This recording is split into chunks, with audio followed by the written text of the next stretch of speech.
Friends, welcome to our channel Chandra's kitchen. నేను ఈరోజు మీకు కోకోనట్ పూరి చేసి చూపిస్తానండి. కావాల్సినటువంటి ఇంగ్రీడియంట్స్ చూడండి. 1 కప్పు గోధుమ పిండి అండి, అదే కప్పు తోటి 1 కప్పు కోకోనట్ అండి, పచ్చివి. ఇలా మనం పీసెస్ కట్ చేసి పెట్టుకోవాలి. దీని తర్వాత గ్రైండ్ చేసుకుందాము. సరిపడా సాల్ట్, 1 చిటికెడే సోడా ఉప్పు అండి. ఇదేమో బొంబాయి రవ్వ అండి, 1/2 కప్పే తీసుకోవాలండి. చూసారు, కప్పు మెజర్ చేసి పెట్టాను నేను ఆల్రెడీ. ఇప్పుడు దీన్ని బౌల్లోకి వేసేసుకుందాము.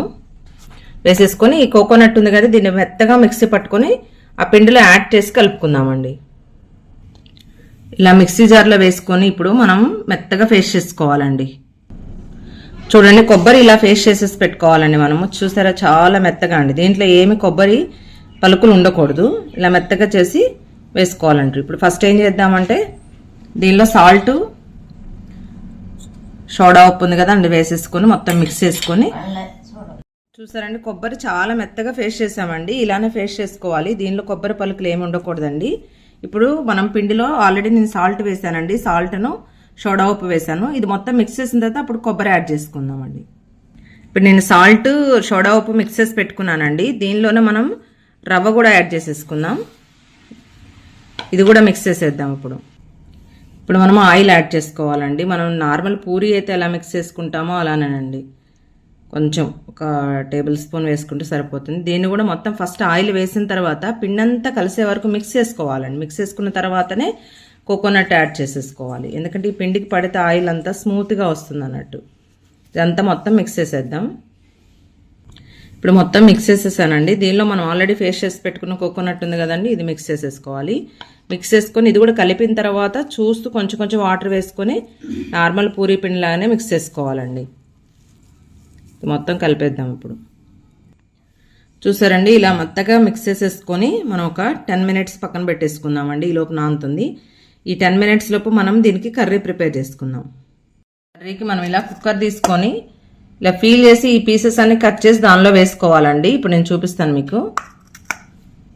చూడండి, ఇలా కట్ చేసి పెట్టుకున్నానండి నేను. దీనిలోనే నేను డ్రైడ్ కర్రీ లీవ్స్ వేసుకుంటున్నాను, పచ్చివేం కాదు.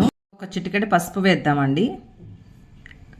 పసుపు వేసుకొని ఒక చిన్న గ్లాస్ వాటర్ వేసుకొని మనము దీన్ని కుక్కర్ పెట్టేసి ఒక 2 విజిల్స్ వచ్చే వరకు వెయిట్ చేద్దాం. ఇప్పుడు కుక్కర్ 3 విజిల్స్ వచ్చేసేసిందండి. నేను దీన్ని పక్కన పెట్టుకొని ఇప్పుడు కర్రీ స్టార్ట్ చేసేసుకుందాం. ఇది ఆరేలోపు కర్రీ అయిపోతుంది. చూసారా, నేను స్టవ్ వెలిగించేసి గిన్నె పెట్టుకున్నానండి. ఒక ఎండుమిర్చి వేసాను. ఇప్పుడు పోపు గింజలు వేసేసుకుందామండి. ఆనియన్స్ కట్ చేసి పెట్టుకున్నానండి. ఒక 2 పెద్ద ఉల్లిపాయలు వేసుకున్నామండి. ఇది గోల్డెన్ బ్రౌన్ కలర్ వచ్చి కొంచెం వేగే వరకు వెయిట్ చేద్దామండి. వేగిపోయిందండి. దీనిలో మనము ఒక చిటికెడు పసుపు వేసుకుందాం. ఒక చిటికెడు జీరా పౌడర్ అండి. ఒక చిటికెడు మెంతి పౌడర్ వేసుకోవాలి. ఇది ప్రతి కర్రీలో వేసుకోవాలని నేను ప్రతిసారి చెప్తూనే ఉంటాను. ఇప్పుడు ఇది మిక్స్ చేసిన తర్వాత కొంచెం 1 tablespoon ginger garlic paste కూడా వేసుకుందామండి. ఇప్పుడు 1 tablespoon ginger garlic paste వేసుకున్నామండి. ఇది కూడా మొత్తం మిక్స్ చేద్దాం. ఇప్పుడు కొంచెం వేగిన తర్వాత ఇప్పుడు మనం అది బాయిల్ అయింది ఒక్కసారి కుక్కర్ లిడ్ తీసి చూద్దాం.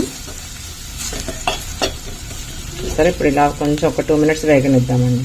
చూడండి, ఇప్పుడు కుక్కర్ లిడ్ తీసి చూసానండి. చూసారా, కంప్లీట్ గా బాయిల్ అయిపోయింది. ఇది కొంచెం స్మాష్ చేసి మనం కర్రీలో యాడ్ చేసేసుకుందాం. చూసారా, ఇప్పుడు ఆల్రెడీ మనం బాయిల్ చేసుకున్నట్టు కర్రీని యాడ్ చేసుకున్నామండి. దీన్ని మొత్తం మిక్స్ చేసేద్దాం. చూసారా, యాడ్ చేసేసాను. దీన్ని మొత్తం మిక్స్ చేసేసుకుందాం. దీనిలో మనం రెడ్ చిల్లీ పౌడర్ వేసుకోవాల్సిన అవసరం లేదండి, ఎందుకంటే గ్రీన్ చిల్లీ వేసుకున్నాం కాబట్టి. ఇప్పుడు టేస్ట్కి సరిపడా సాల్ట్ యాడ్ చేసేసుకుందాం. చూసారా, 1 స్పూన్ టేస్ట్కి సరిపడా యాడ్ చేసుకుంటే ఆల్రెడీ పొటాటోలో సాల్టే ఉంటుందండి, చూసే వేసుకోవాలి మనం. ఇప్పుడు దీన్ని మొత్తం మిక్స్ చేసేద్దాం. మిక్స్ చేసి ఒక 2 మినిట్స్ బాయిల్ అవ్వనిద్దాం. కొంచెం మీకు ఏమైనా గ్రేవీ కావాలి అంటే కొంచెం వాటర్ యాడ్ చేసుకోవచ్చు. చూసారా, కర్రీ కంప్లీట్గా బాయిల్ అయిపోయిందండి. ఇప్పుడు దీనిలో కొంచెం మనం గరం మసాలా వేసుకుందాము. కొంచెం వేసి దీన్ని కూడా మొత్తం మిక్స్ చేసి బాయిల్ అవ్వనిద్దాము. ఇప్పుడు ఇది మొత్తం మిక్స్ చేసేద్దామండి. మిక్స్ చేసి ఫైనల్గా కొత్తిమీర చల్లుకొని దించేసుకోవడమేనండి. దీనిలో స్పైసీకి మనం గ్రీన్ చిల్లీ వేసాం కదండి, మీరు కూడా అలానే వేసుకోండి, అప్పుడే టేస్ట్ బాగుంటుంది. ఫైనల్గా కొత్తిమీర చల్లేద్దాం. దీనికి మీరు కొంచెం గ్రేవీ కావాలంటే గోధుమ పిండిలో కొంచెం వాటర్ వేసుకొని పెట్టుకోవచ్చండి. కొంచెం వాటర్ మిక్స్ చేసేసుకొని వేసుకున్నా కూడా గ్రేవీ వస్తుంది. ఇది ఒక 1 మినిట్ వదిలేద్దాం. చూసారండి కంప్లీట్గా బాయిల్ అయిపోయిందండి. మన పూరీ కర్రీ రెడీ అయిపోయింది. దీన్ని తీసి పక్కన పెట్టుకొని మనం ఇప్పుడు పూరీ స్టార్ట్ చేసేసుకుందాం. చూసారు ఎంత కలర్ఫుల్గా ఉంది అండి. మీరు కూడా ఇలానే ట్రై చేయండి. ఇప్పుడు మన పూరీకి ఆల్రెడీ పిండి నానిపోయింది. దాన్ని ఉండలు చేసి పూరీలు ఒత్తుకుందాం. చూడండి మెత్తగా నానిపోయిందండి ఇప్పుడు పిండి. దీన్ని మళ్ళీ ఒకసారి మిక్స్ చేసేసుకొని చిన్న చిన్న ఉండలు చేసుకొని పూరీలాగా ఒత్తుకుందాం. చూసారండి ఇప్పుడు మళ్ళీ ఒక 2 మినిట్స్ మిక్స్ చేసేసుకుంటే ఇలా స్మూత్గా ఉంటుంది. ఇప్పుడు మనము పూరీ సైజు సరిపోయిన మనకి ఇష్టమైన సైజెస్ మనం ఇలా చేసేసుకొని బాల్స్ పూరీలాగా ఒత్తేసుకుందాం. చూడండి నేను పెద్ద పూరీ చేసుకున్నానండి. చేసుకొని ఇలా కట్ చేసుకుంటే షేపు అన్నీ ఒకే షేప్ వస్తాయండి. మీరైతే చిన్న చిన్నవైనా చేసుకోవచ్చు. నేనైతే ఇలా కొంచెం పెద్దది చేసి ఇప్పుడు మనం వీటిని షేప్ అంటే ఒక రౌండ్ షేప్ కట్ చేసుకుందాం. చూసారా ఎంత బిగ్ సైజా అండి. దీన్ని ఇప్పుడు మనము ఒక 1 సైడ్ నుంచి నేను ఇలా రౌండ్ షేప్ ఉన్నది తీసుకున్నాను. తీసుకుంటే మనం ఏంటంటే ఇలా కట్ చేసేసుకున్నాం అనుకోండి. చూసారా షేప్ ఎలా వచ్చిందో. చూసారా రౌండ్ షేపు అన్నీ మనం ఇలా కట్ చేసి పెట్టుకుందామండి. ఏంటంటే ఈజీగా అవుతుంది, త్వరగా వచ్చేస్తుంది. అంటే మనం ఒక్కసారి ఒక పెద్ద పూరీ చేసేసుకుంటే కనుక ఒక 5-6 ఎట్ ఏ టైం వచ్చేస్తాయండి. మీరు కూడా ఇలానే ట్రై చేయండి. ఇది కూడా ఒక టిప్ అన్నట్టు. చూసారండి అన్నీ ఇలా రౌండ్ షేప్ చేసేసుకున్నానండి నేను. ఒక 2 మినిట్స్ కూడా పట్టలేదు. మీరు కూడా ఇలానే ట్రై చేయండి. ఇప్పుడు మనం ఆయిల్ పెట్టేసుకొని పూరీలు ఫ్రై చేసేసుకుందామండి. చూడండి నేను ఇప్పుడు బాండీ పెట్టుకొని ఆయిల్ కూడా వేసేసుకున్నానండి. నేను మీకు ప్రతిసారి చెప్పేదానండి చిన్న బాండీ పెట్టుకుని కొంచెమే ఆయిల్ యూస్ చేయండి. అంటే హీట్ ఎక్కింది మళ్ళీ రీయూస్ చేయటం నాకు ఇష్టం ఉండదని నేను ప్రతిసారి చెప్తున్నాను. అందుకే నేను చిన్న బాండీ పెట్టుకున్నానండి. చూసారా ఇది హీట్ ఎక్కిందాక వెయిట్ చేద్దాం. ఆయిల్ హీట్ ఎక్కిందండి. ఇప్పుడు మనము ఆల్రెడీ ఒత్తుకున్నటువంటి పూరీలు ఉన్నాయి కదండి అవి వేసేసుకుందాం.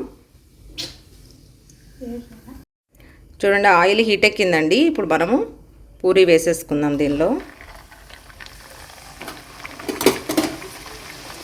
చూసారా దీన్ని ఇలా గరిటె పెట్టుకొని ఇలా కొంచెం ప్రెస్ చేసేసుకుంటే పొంగుతుందండి.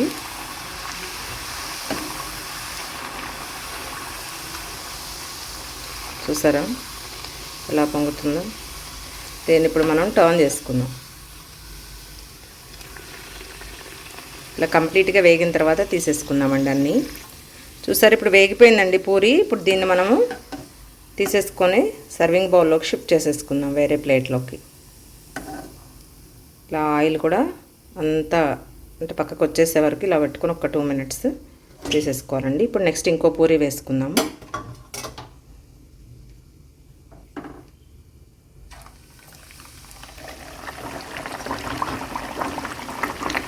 ఇలా కొంచెం గరిటె మనం టచ్ చేస్తే ఏంటంటే పైకి వచ్చేస్తుందండి. చూసారా